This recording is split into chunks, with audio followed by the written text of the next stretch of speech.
BBC World, the increasing demand for water in India and the developing disaster of salt getting into the system in the final part of Villages on the Front Line.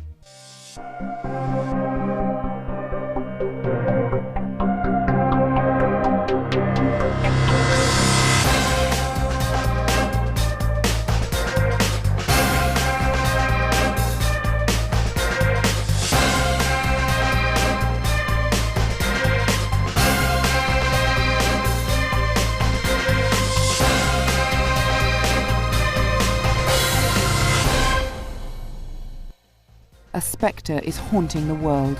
The livelihoods of nearly 1 billion people could be at risk. Worldwide, farmlands nearly the size of the United States could turn into a dust bowl. Desertification is on the march. Countries are consuming too much water.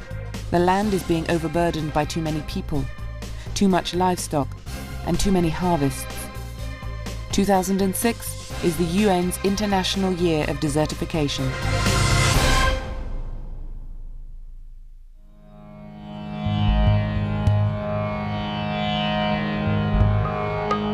Worldwide, agriculture is using up fresh water faster than rainfall can replenish it. To make up the deficit, farmers are drawing on finite reserves of groundwater. Now these too are becoming exhausted. Worse, in coastal areas, some are turning saline. For as fresh water is removed, seawater seeps in through porous rocks to take its place. This man-made phenomenon is literally salting the earth, ruining crops and poisoning wells. In our final programme of the series, we go to the Indian state of Gujarat, where more than 1,000 villages are in the front line against the salt invasion. All over the world, seawater is intruding on coastal land at an alarming rate. Here in Gujarat on the Arabian Sea, the saline water is advancing on what was fertile agricultural land at a rate of half a kilometre per year, affecting the livelihoods of over 1,000 villages. Padma Damodaran works with poor communities to raise awareness of rural issues. A former business correspondent for the Times of India, she became interested in the problems of coastal Gujarat when she was sent to the region to cover a story on the erosion of traditional skills. First stop for Padma this time around is a meeting with Alka Palrecharawal, an expert on seawater contamination. Alka, why is the problem of salinity so severe in Gujarat? The Gujarat coast, and particularly the coast of Saurashtra and Kutch, is lined with two kinds of stones. One is gajbet and the other is limestone. Both these stones, as you can see, is very, very porous in nature. Sometimes actually the caverns are formed, 9 feet tall caverns are formed and a kilometre long. That way actually the penetration of seawater has happened from 7 to 12 kilometres on the coast of Saurashtra and Kutch in Gujarat. 2 years ago, with funds from the Aga Khan Foundation and the state government, Alka Rawal founded an action group to come up with practical solutions to the salinity problem. Fluent in the local language, Alka is the perfect guide for Hindi-speaking Padma. Agriculture is booming in Gujarat. According to India's National Bank for Rural Development, the state has witnessed a 12% growth in the farming sector in just 2 years. Increased production has meant increased demand for water, and according to a study by the Gujarat state government, for every cubic metre of fresh water taken from the ground, 40 cubic metres of seawater intrude. To gauge precisely the extent of the problem, Alka's Salinity Action Group runs a mobile water testing facility. This test is regularly conducted by us. Actually, we see that the quality of water what people drink should be at least known to them. This is the water people drink. Let's test.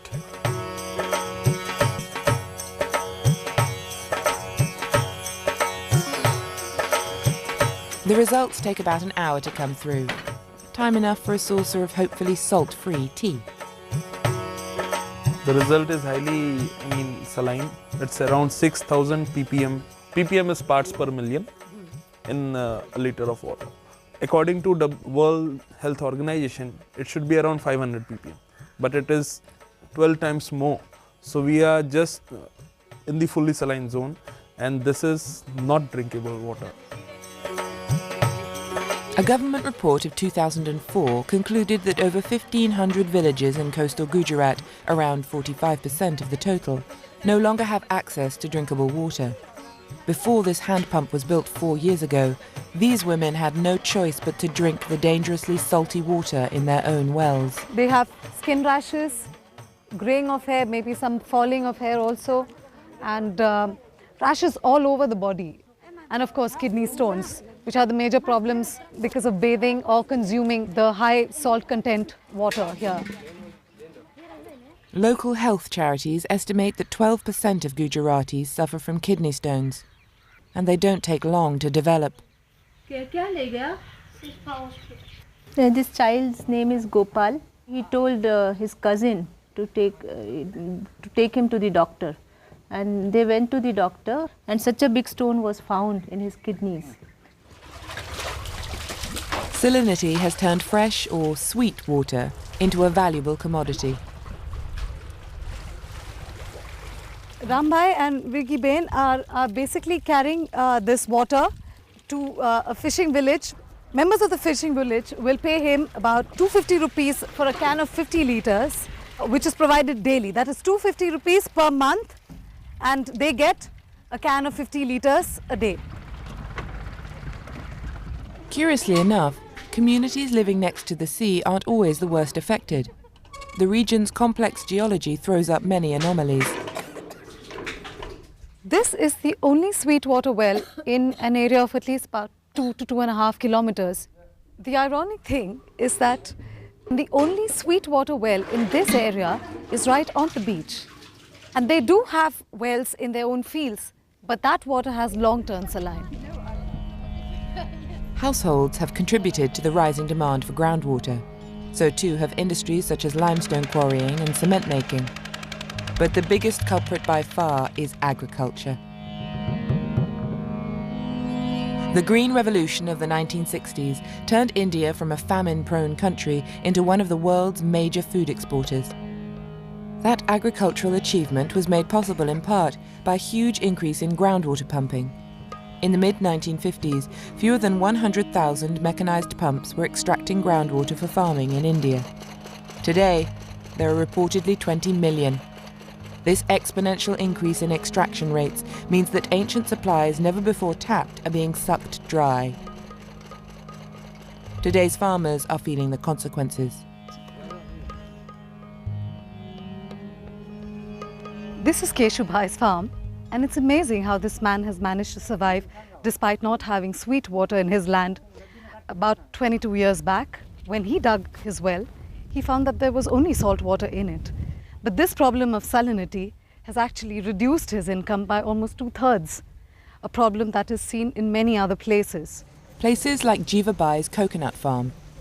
These coconut trees look healthy enough, but appearances can be deceptive.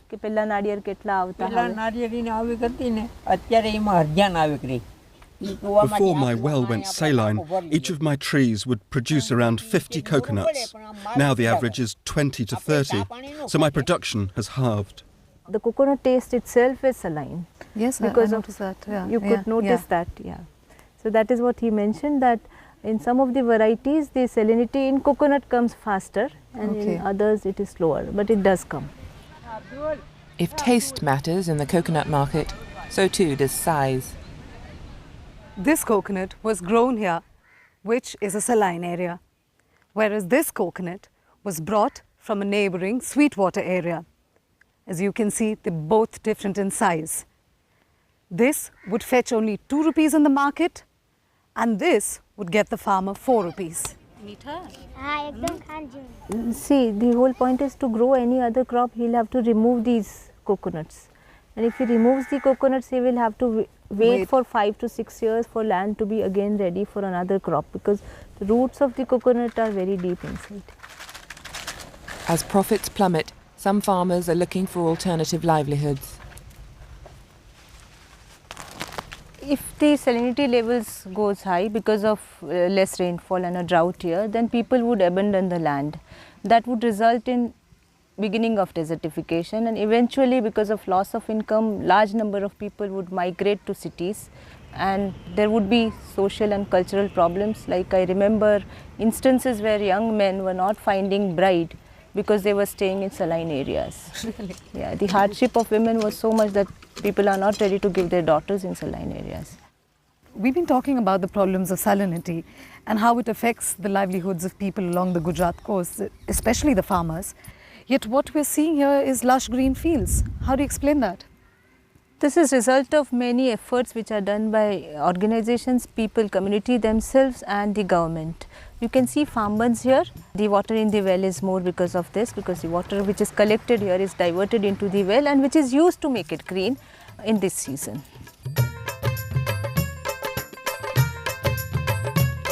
To address the economic, health and social problems caused by increased salinity in groundwater, a variety of interventions are being tested, some of which are already having a positive impact.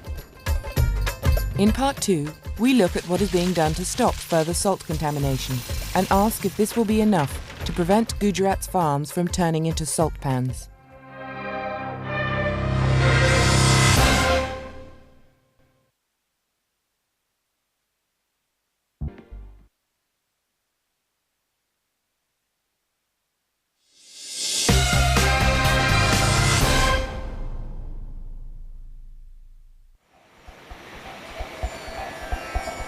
In the Indian state of Gujarat, fields are being poisoned by salt water. The state government estimates that along 2/3 of Gujarat's 1,600-kilometre coastline, farmland is turning saline at the rate of half a kilometre a year. But there's a fast-growing awareness in the state that the salt incursion must be stopped, in part by making better use of rainwater. This is Gir Forest, where the 7 major rivers feeding the Gujarati coastal settlements originate. Famous as the last refuge of the Asian lion, it's also a vital watershed. The ecosystem of this forest provides environmental services to the Gujarat region, helping to recharge the water table and reduce the salinity problem on the southern coast. It's also the home to the last Asian lions in the wild. Hunted to the brink of extinction in the 19th century, their population is today happily rising. The last census, taken in 2005, recorded 359 lions. Don't waste water. Wake up to the problem of saline water, these women are shouting. In poor households, women are responsible for fetching their families' drinking water. With this task getting harder every day, women are leading a grassroots campaign against water wastage. It's exactly this kind of consciousness raising that has galvanized communities into taking, quite literally, concrete action. Here we are inside what is one of the most critically needed and the most successful intervention for dealing with salinity. This is a roof rainwater harvesting tank, and it collects about 20,000 litres of water.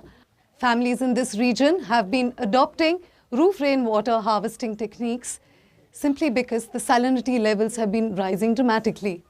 Roof rainwater harvesting started off as a pilot project by the Aga Khan Development Network to help the poorer sections of the population.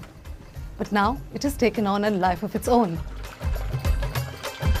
To date, some 5,000 tanks have been installed in saline areas, each one holding 20,000 litres of rainwater, enough to last a household for 4 months.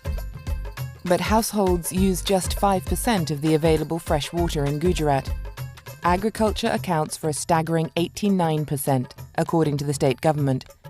So the main burden of responsibility for reducing water consumption falls on farmers. Farmers are, they realize, they won't deny the fact that they've extracted the groundwater for their livelihoods needs, and it is one of the reasons why they've reached the situation they have, and they take responsibility for it. And if you work on that angle, and then I think there is hope. There is definitely hope. We've seen lots of ingenious solutions come up by farmers in which they've tried to address this problem. One ingenious solution is drip irrigation. The technology began in China around 2,000 years ago and has been successfully applied from California to Israel. Now that the seasonal monsoons do not provide enough water to sustain the increases in crop production, Gujarati farmers are starting to see its virtues. It's estimated that some 1,500 farmers have adopted this economical technology. This betel leaf farmer previously used wasteful flood irrigation. But for the last 2 seasons, he's achieved good quality harvests of this popular cash crop through the drip method.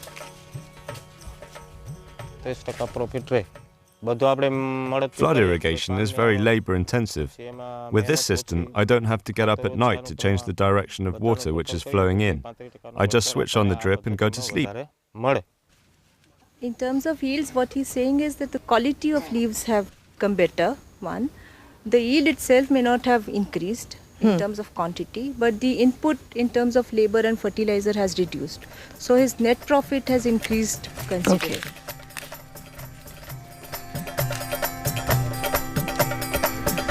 In 2006, the state government set aside 1,000 million rupees, about 22 million US dollars, to introduce drip irrigation to 16,000 hectares of farmland. Another simple yet effective technique is well sealing, which physically separates the sweet water from the saline. Around 150 farmers have taken up this method so far. Padma, this is a well which has been sealed. The sealing has happened at around 40 feet. A slab has been put so that the upper layer of sweet water which is available in the aquifer is separated from the lower layer which is saline. By doing this, the farmer gets sweet usable water for around 10 to 12 feet. Farmers are also beginning to move away from water-guzzling crops such as wheat and the worst offender, cotton, to those such as sorghum and groundnuts that require less water. But these salt-tolerant crops also yield less money, so there's a new emphasis on catching and storing water.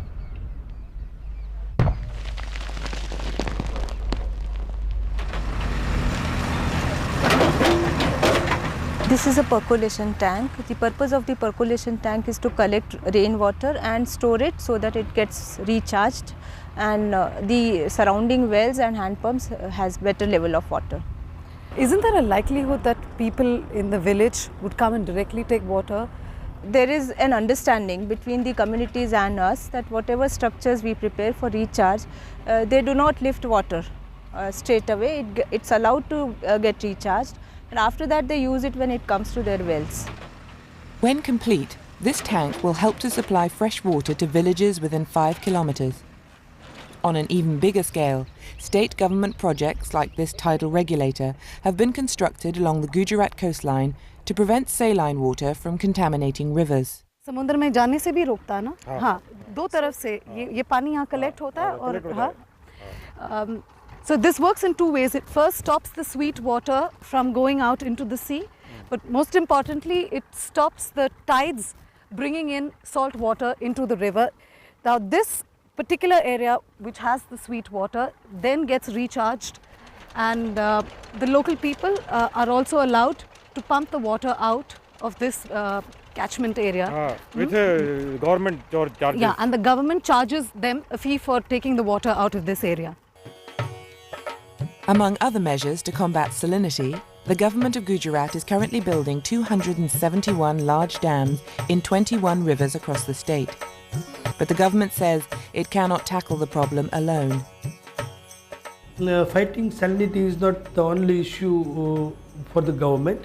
Government can create reservoirs and storage tanks and anything, but proper use and economic use of this water and proper selection of crop is required in this area, and that is only by involving community and farmers. Padma's journey through Gujarat has convinced her that salinity can be beaten. She believes Gujaratis can blaze a trail, showing India and the world that increasing food production and water conservation can go hand in hand. The Gujarati is bringing the full force of his personality in tackling the problem of salinity increase. You see his flair for entrepreneurship here, you see the large-scale use of cooperative movements, and of course the richness of his culture. There are rich farmers who have seen commercial sense in managing water sources effectively. Then you have poor farmers who have gotten together and realized that it is beneficial for them to have self-regulation and to create communal resources of water. And of course, you see the vibrant theatre, dance and music in the awareness programs that the villagers themselves adopt in spreading the knowledge, the benefits of conserving water and managing water effectively.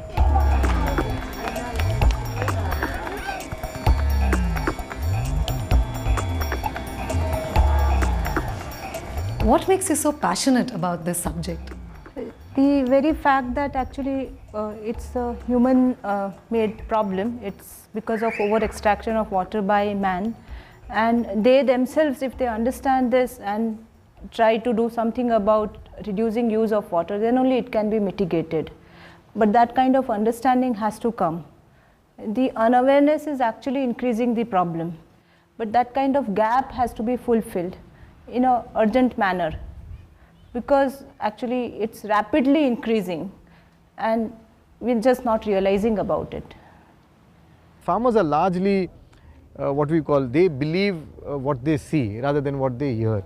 They used to hearing so much what you call preaching and advice from others that they become slightly cynical about just talk. But if they see something on the ground, then they are open enough to try and adopt the ideas. So I think the community, I think, is beginning to listen.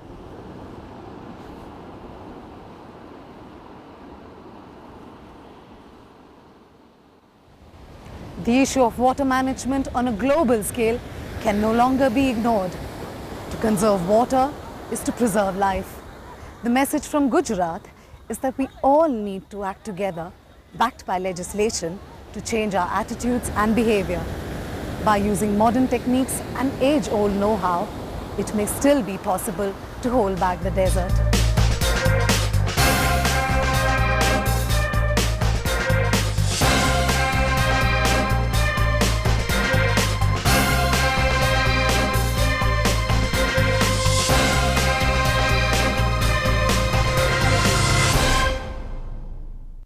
Don't miss out on your favourite programmes. Find out what's on and when by visiting bbcworld.com.